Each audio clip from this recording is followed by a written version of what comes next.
avant la Révolution et pendant une trentaine d'années, l'abbaye cistercienne de Bonnecombe a présenté la particularité d'avoir deux églises en fonction. L'église primitive, celle-ci, qui est l'église du XIIe, dont le début de la construction remonte à une date proche de la fondation de l'abbaye en 1167, et l'église du XVIIIe, celle-ci, construite une trentaine d'années avant la Révolution. Alors, ce qui nous a intéressés, c'est pourquoi avoir construit au XVIIIe une autre église, quelle va être leur histoire de ces deux églises au cours de la Révolution, que va devenir leur mobilier durant la Révolution, que vont-elles devenir après 80 ans d'abandon qui vont suivre la Révolution jusqu'en 1876, date du retour des trappistes qui vont restaurer l'abbaye, et choisir de restaurer l'une ou l'autre des églises, et pourquoi vont-ils choisir de restaurer l'une plutôt que l'autre? Oui, pardon. Il y a un petit problème pour la diffusion. Arrêtez, je te relance ça. Écran partagé. Excusez-nous, ces petits problèmes techniques. Voilà. Voilà. Alors là, attends, je vais vous passer la photo là. Normalement, ça devrait passer. Ah, attends, avant. Alors, attends. On va le remettre à 0.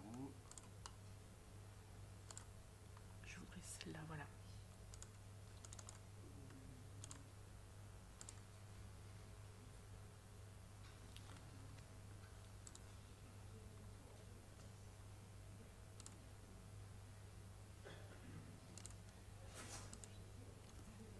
Attends, et là, je vais pouvoir passer là. Je passe, je clique là. Donc, les religieux qui ont participé à partir de 1876 à la restauration de l'abbaye ont laissé de nombreux témoignages sous la forme de cahiers journaliers. Ces documents sont conservés à l'abbaye d'Aiguebelle et nous remercions la communauté d'Aiguebelle qui nous a permis de consulter ces archives.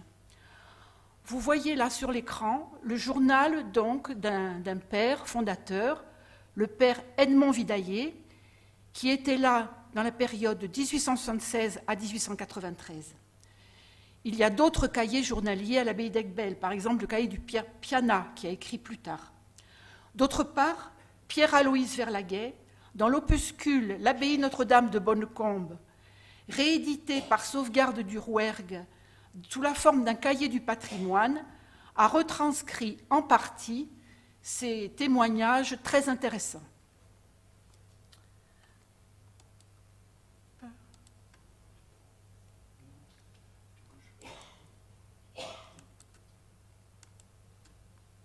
Ça n'a pas le bouton.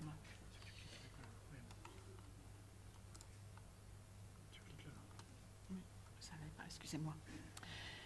Bonnecombe, abbaye cistercienne fondée en 1967, et son architecture obéit au plan respecté dans toutes les abbayes cisterciennes. L'église abbatiale du XIIe, l'église primitive, occupe la place traditionnelle dominante des sanctuaires dans les monastères cisterciens.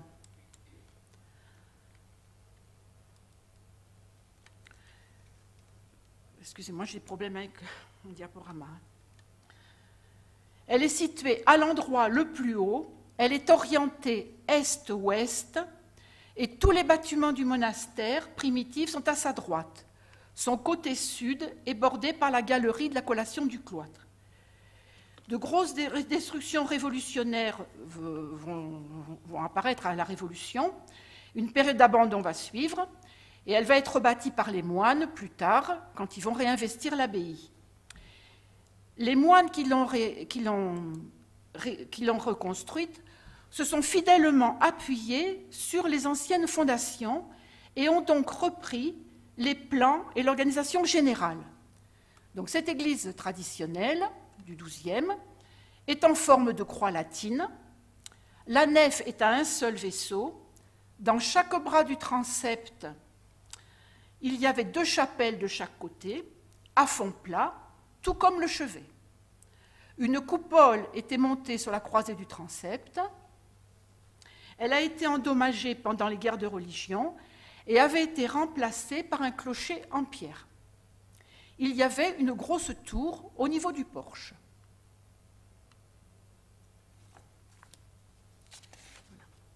Au début du XVIIIe siècle, l'église du XIIe était en très mauvais état. En effet, dans une carte de visite de 1607, il est écrit « Nous avons trouvé le couvent en grande ruine, et même que le clocher s'en va tomber jusqu'au fondement, et le cloître prêt à faire semblable chute, si promptement n'y est remédié, et tout le reste des bâtiments fort mal entretenus. En 1699, il est signifié à l'abbé qu'il devra faire réparer le clocher de l'église et le recouvrira de tuiles d'ardoise au lieu de plomb dont il était recouvert, à la condition que le plomb soit vendu et que le bénéfice serve à la réparation du couvent. Les travaux n'ont pas été effectués, puisqu'en 1709, il est à nouveau mentionné que le clocher doit être refait et couvert d'ardoise, et que la vente de plomb servira aux autres réparations. Donc l'église du XIIe était en très mauvais état au XVIIIe. D'autre part, elle ne suffisait plus aux splendeurs qu'exigeait le faste de l'abbé. Effectivement, on constata au XVIIIe siècle, dans tous les ordres religieux, un besoin de rénover, de remplacer les anciens bâtiments par des constructions plus vastes, plus claires, plus commodes, plus aérées. Louis XIV prescrivit à tous les monastères de reconstruire leurs bâtiments pour obliger les moines à investir leurs capitaux, comme aussi et surtout pour donner du travail aux ouvriers. Suivant la mode ambiante au XVIIIe, à Bonnecombe sont entrepris la construction d'appartements pour les hôtes et pour les religieux, ainsi que la construction d'une nouvelle église. Jean de Garanou, qui était prieur, pose alors la première pierre de cette nouvelle église du XVIIIe le 4 juillet 1732. C'est un édifice plus large et plus élevé. De grandes fenêtres à colonnes l'inondaient de lumière. On avait prévu pour les hôtes de marque qui fréquentaient l'abbaye des tribunes portant de belles orgues. L'intérieur était meublé de peintures et de meubles précieux. On y voyait aussi une magnifique rosace et 6 cloches. L'église aurait été terminée en 1737, donc sa construction aurait pris 5 ans. La façade plate, encadrée de 2 tours, n'est pas dans le style baroque du XVIIIe, mais plutôt dans celui des églises gothiques. Les 2 tours lui confèrent une allure altière. Les constructeurs voulaient sans doute qu'elle s'intègre ainsi mieux aux bâtiments anciens de l'abbaye. Alors, comment a-t-elle été construite, cette église? Elle est là, l'église du XVIIIe, et l'église du XIIe est là. Donc, les 2 nefs des 2 églises sont parallèles. La nouvelle église de construction très simple ne comportait qu'une seule nef, moins longue que la vieille église. Elle était plus haute et plus claire. L'extrémité du croisillon nord, là, de l'église du XIIe, et la dernière chapelle au niveau du transept nord, est supprimée. Voilà, ça c'est l'église du XIIe et l'église du XVIIIe. Donc la dernière chapelle est supprimée pour permettre l'édification de l'église du XVIIIe. Les 2 églises communiquaient entre elles par une ouverture dans le transept nord, qui était autrefois la porte des morts, qui est laissée ouverte. Pour se rendre dans la nouvelle église du XVIIIe, les moines traversaient l'église du XIIe. L'église du XVIIIe attira une foule importante au monastère, une foule de séculiers, qui troublèrent la régularité. Et elle ne fut utilisée en fait qu'après 30 ans avant la Révolution. L'église du XIIe, quant à elle, servait de passage vers la nouvelle église et quelques offices s'y déroulaient malgré tout de temps en temps. La Révolution va survenir avec son lot de pillages et de dispersion du mobilier. 4 août 1789, abolition des droits féodaux. 2 novembre 1789, les biens du clergé sont mis à disposition de la nation. 13 février 1790, suppression des vœux monastiques et des maisons religieuses. En 1790, les officiers municipaux doivent réaliser des inventaires. En fait, derrière ces inventaires se cachent de nombreux pillages et un immense désordre. L'inventaire du 4 juin 1790 décrit le riche mobilier de l'église du XVIIIe.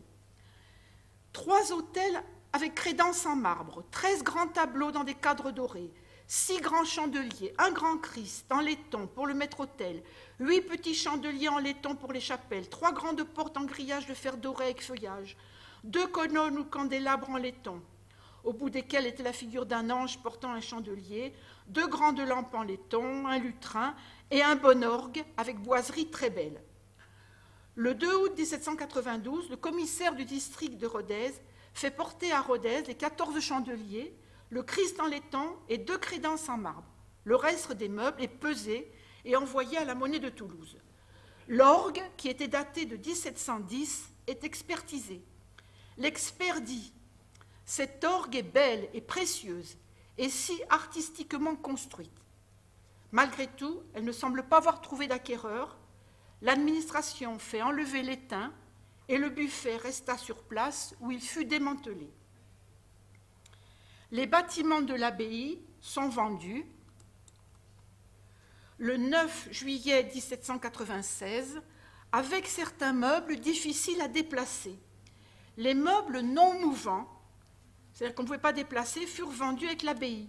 Ainsi, le retable en bois doré, qui ornait l'église du XVIIIe, fut transporté dans l'église de Comps-la-Granville. Mais il a fallu le dégrader, couper les bords, car il ne rentrait pas dans l'église trop petite pour lui.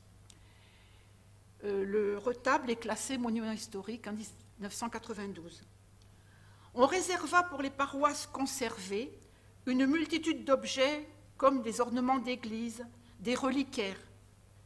Parmi les objets les plus remarquables, à part donc le retable, on retrouve 3 autels en marbre de l'église du XVIIIe se retrouvent dans la cathédrale de Rodez. Un autel est dans la chapelle de l'Ange Gardien, celui-ci, qui est classé monument historique aussi en 1992. Un autel est dans la chapelle des 5 Plaies, ou chapelle de Saint-Jean-Baptiste.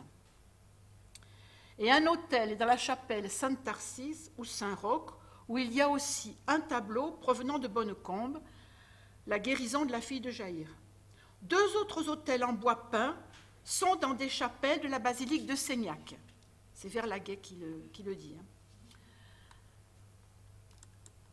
D'autre part, il y a un très beau bénitier dans l'église Saint-Clair d'Anglars, qui s'appelle Bénitier de Bonnecombe. Il a été classé monument historique en 1992 et il vient de Bonnecombe et il a été déplacé pendant la Révolution, je suppose. 80 ans d'abandon et de démolition vont suivre. Pendant 80 ans, donc, les bâtiments sont utilisés comme carrières de pierre. En 1875, Monseigneur Bourret achète les ruines de Bonnecombe, inhabitées depuis 80 ans, et le 29 juin 1876, il accompagne 2 moines venant d'Aiguebelle pour réinvestir Bonnecombe. Et voilà ce qu'il voit. En face, on apercevait la façade mutilée de l'église du XVIIIe. Elle conservait ses 4 murailles presque en entier, murailles solides d'une hauteur invraisemblable, privée de sa voûte et de ses pierres d'angle, de plusieurs de ses contreforts. Cette informe carcasse dominait l'ensemble de ses destructions. Ces 2 tours démantelées à moitié, l'œil de bœuf immense, béant, qui surmontait un portail disproportionné, des fenêtres percées à une altitude inconcevable, tout contribuait à donner à cette apparence d'édifice un air étrange, bizarre, effrayant. L'autre église, celle du XIIe, avait perdu toute sa façade, la voûte de la nef, celle du transept droit et une grande partie de ses murs. Pourtant, il en restait assez pour donner une idée de ce qu'avait été jadis ce vénérable temple. Ce sanctuaire, en berceau comme tout le reste, avait un côté de sa voûte. Celle des 3 chapelles encore subsistantes étaient entières. La nef et le transept n'avaient plus la leur. Une coupole en pierre, surmontée jadis d'un clocher en charpente revêtu d'ardoise, couvrait jadis le carré du transept. Elle était détruite aux 2/3. Donc ces dessins sur le côté, là, ou celui-ci, voilà, ont été réalisés par l'Union départementale de l'architecture et du patrimoine dans le cadre de l'exposition sur l'abbaye de Bonnecombe et de ses granges qui a été réalisée en 2003. Et on voit sur ce dessin, donc, qui reprend la photo que je vous ai montrée, un petit clocheton qui est en fait le premier lieu de vie des moines qui s'étaient installés dans le bâtiment de l'LES qui servait autrefois d'infirmerie. Une chapelle provisoire y est installée jusqu'à ce qu'ils aient restauré l'une des 2 églises.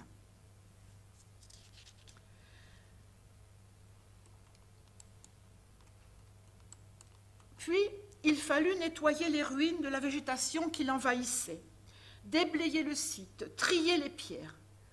Parmi les ruines, des fragments de pierres d'autel de l'église du XIIe sont retrouvés et Grinda, l'architecte chargé des travaux par Monseigneur Bourret, mentionne en 1878 qu'un fragment de pierre d'autel orné d'un chrisme est intégré dans un mur de soutènement de la route en face de l'abbaye.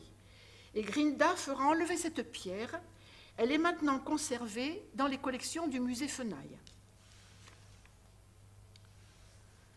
Enfin, s'est posée la question de la reconstruction de l'église. Les avis étaient partagés. Il aurait été plus simple et moins coûteux de restaurer l'église du XVIIIe, qui était moins ruinée que sa vénérable voisine. Les suffrages donnèrent pourtant la préférence à l'église originelle du XIIe, qui symbolisait vraiment le monastère. La première pierre de cette église fut posée par le révérend père Emmanuel Bernex, dont vous voyez le portrait, qui a été nommé prieur de Bonnecombe le 8 mai 1888, et il va poser la première pierre de cette église qu'il va restaurer. Elle est là, la première pierre, tout à fait en haut de l'escalier. Voilà. Et donc, il va poser cette première pierre le 1er mars 1889.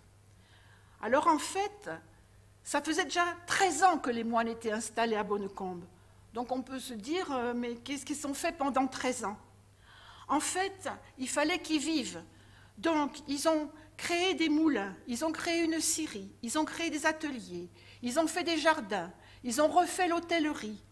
Ils ont créé dans les bois de Bonnecombe une grange, la grange Saint-Joseph, qui s'appelle la Jasse aussi, pour pouvoir y cultiver des pommes de terre et pour pouvoir se nourrir et y faire de l'élevage.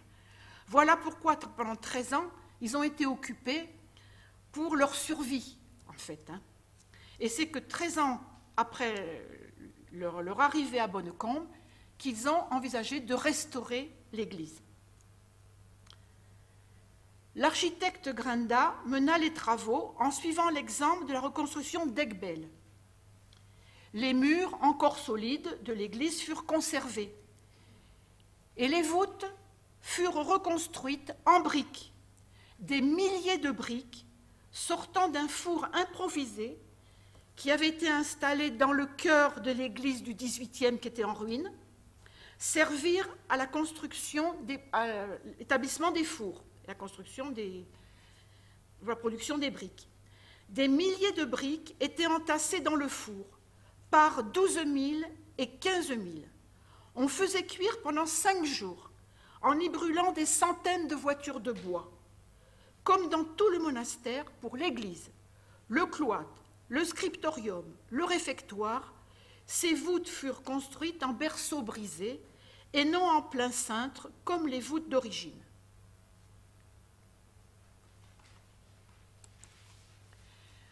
Dans le chœur de l'église restaurée ont été conservées d'abord 2 baies qui ont été comblées ensuite en 1959.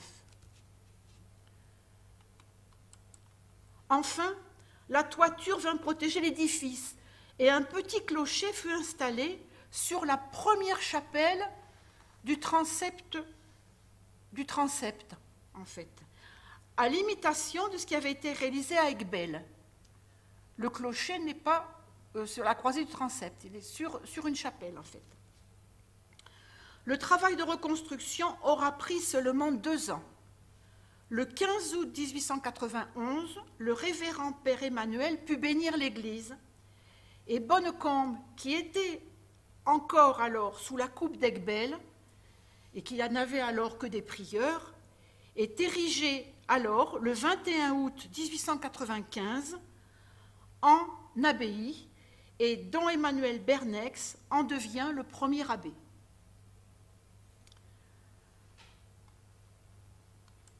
En ce qui concerne l'église du XVIIIe, elle est transformée en grange. Elle est abaissée. L'œil de bœuf est remplacé par 2 fenêtres qui éclairent un dortoir pour le personnel de la ferme. Une bonne partie des pierres de taille, des pilastres et des contreforts des angles là, et des 2 clochers avaient été emportés. Et la nef est partagée en 2 niveaux par un plancher. Le chevet de l'église, où on avait installé le four pour les tuiles, était resté en ruine pendant très longtemps. Et en fait, ce chevet en ruine était en ruine, et ça permettait un passage par l'église du XIIe vers le cimetière des moines qui se trouvait en haut. Donc les moines traversaient les ruines du chœur. Et la porte, donc, le croisillon nord avait été rouverte pour permettre cet accès vers le cimetière.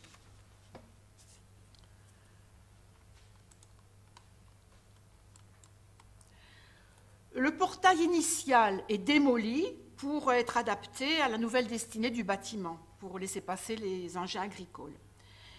L'agrandissement de la grange vers l'autre côté, vers l'est, se fera en 1952 et s'appuie sur les vestiges du chœur qu'on voit encore là. Et la grange est agrandie. Et du fait de cet agrandissement, le passage par la porte des morts est à nouveau condamné.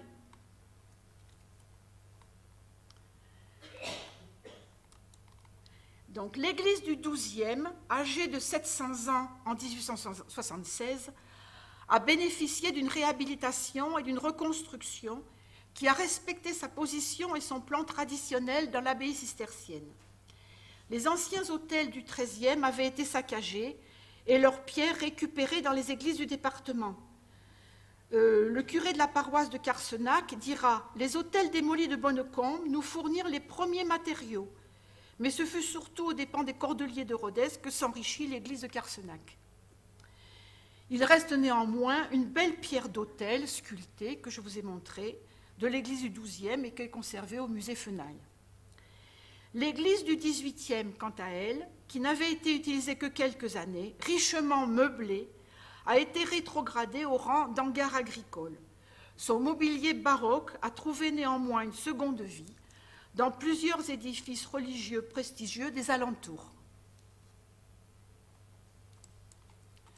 Voilà. Alors, maintenant, je vais vous parler un petit peu des fondateurs, des refondateurs, ce sera rapide. Ça, c'est la première photo des premiers fondateurs qui a été prise de la communauté 4 ans après leur arrivée à Bonnecombe, en fait, le 21 octobre 1880.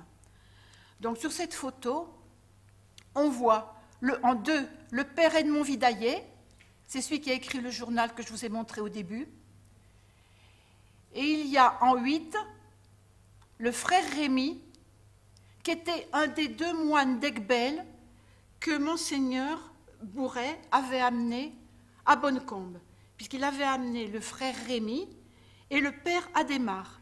Père Adhémar est reparti assez vite, il était très âgé, il est reparti assez vite, et frère Rémy est resté. Voilà. Donc là, vous avez le prieur qui est en plein milieu, là, c'est en 4. C'était le 2e prieur, il y avait un prieur avant lui, qui n'est pas resté longtemps, c'était le 2e prieur, qui est resté de 1877 à 1880. Alors cette photo, je n'ai pas trouvé l'original, elle est dans le petit fascicule de Verlaguet sur l'abbaye de Bonnecombe par un ami du monastère. Et ceci, on voit pas en haut, c'est la dernière photo de la communauté de Bonnecombe qui a été prise en 1965, juste avant leur départ.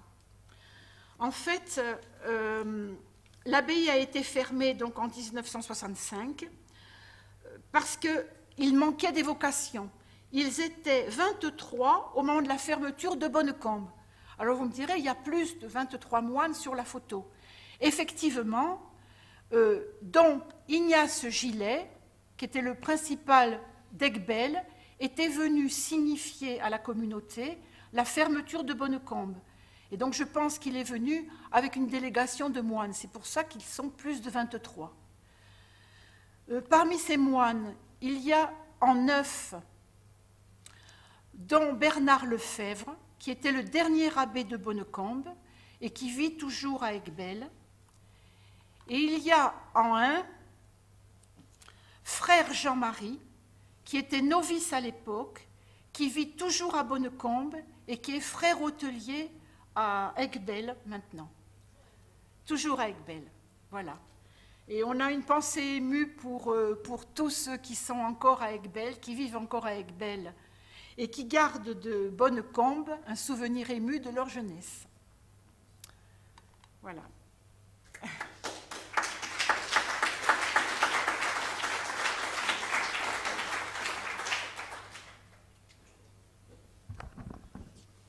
Merci Cathy. Donc là, on a vu finalement le pendant entre la Révolution, la destruction de ces 2 abbatiales, et on a abordé pour la première fois la renaissance d'une des abbayes cisterciennes de l'Aveyron, à l'abbaye de Bonnecombe.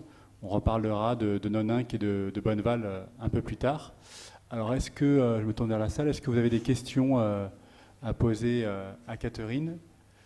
Sinon, on va... Alors, s'il y a une question, j'arrive.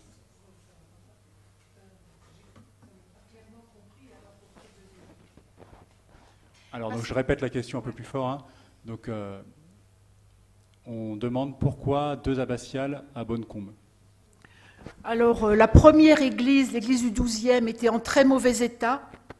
Elle était pratiquement ruinée et apparemment, ils avaient du mal à la réparer. Et d'autre part, à cette époque-là, il fallait des églises très claires, avec des grandes fenêtres, très fastueuses. Et c'est pour ça qu'une autre église a été construite et qui, en fait, n'a été en fonction que 30 ans avant la Révolution. C'était dans l'air du temps. Hein. Voilà, ça témoigne de 2 choses. Ça témoigne sans doute d'une interruption à la Révolution, parce que l'abbatiale du XIIe siècle aurait sans doute disparu. Oui. Aurait sans doute disparu si la Révolution n'avait pas eu lieu. Elle était vétuste, elle aurait disparu. On aurait regreffé le cloître sur cette abbatiale du XVIIIe siècle, même si ça aurait été difficile dans les faits. Et la deuxième chose, c'est que l'abbaye de Bonnecombe, au XVIIIe siècle, avait des revenus très importants pour pouvoir construire cette nouvelle abbatiale. Voilà. Il y a un cas similaire, mais beaucoup plus tôt, à Bonneval, où on reconstruit le chœur à la fin du XVe siècle. Et donc, comme par hasard, en même temps que les granges de Galinière, Galinière un peu plus tôt, mais peut-être de Sévérac ou de Masse, donc à la fin du XVe siècle, où les abbayes de Bonnecombe et Bonneval ont beaucoup d'argent. Donc voilà, ça. Ce qui est étonnant, c'est qu'il n'ait pas complètement rasé l'église d'Athimée pour reconstruire la suivante au même emplacement. Ils n'ont peut-être pas osé. Ils avaient quand même une vénération pour cette église, puisqu'elle continuait à servir de passage et qu'il y avait encore quelques offices.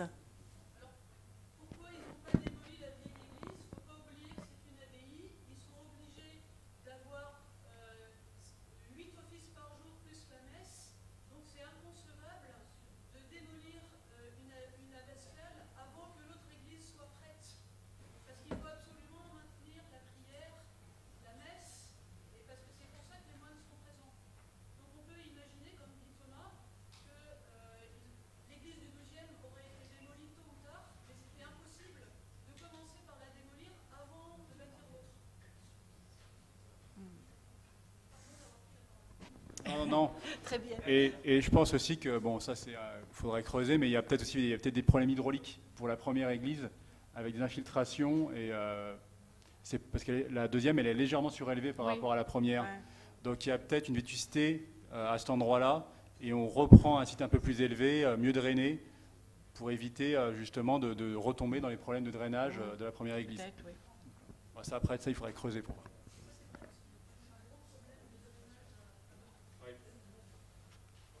Alors, Alain? Oui, juste pour préciser que quand nous sommes allés à Espèce, l'importance numérique de la communauté, c'est qu'en fait, à peu près équivalente à celle Oui. de Bonnecombe à sa fermeture. Oui, tout à fait. Ils étaient 20 mois. Je veux dire d'ailleurs que quand on a fermé Bonnecombe, je pense qu'à ce moment-là, Espèce devait tourner à la bonne quarantaine ou cinquantaine de mois. Alors on voit en 35, plus de 50 ans, on la courbe de déclin qui est poursuivie, évidemment. Mais c'est amusant de penser qu'on a fermé notre compte, peut-être Oui. que ça n'avait plus que 25 mois. C'est ça. Mais dont Bernard dit souvent qu'aujourd'hui on ne fermerait pas Bonnecombe. Il a été Tout à fait. fermé à une époque où les trappistes estimaient que moins de 25 mois c'était pas viable. Tout à fait. C'est bien évident qu'aujourd'hui on ne germerait pas comme ça. Tout à fait, oui, tout à fait.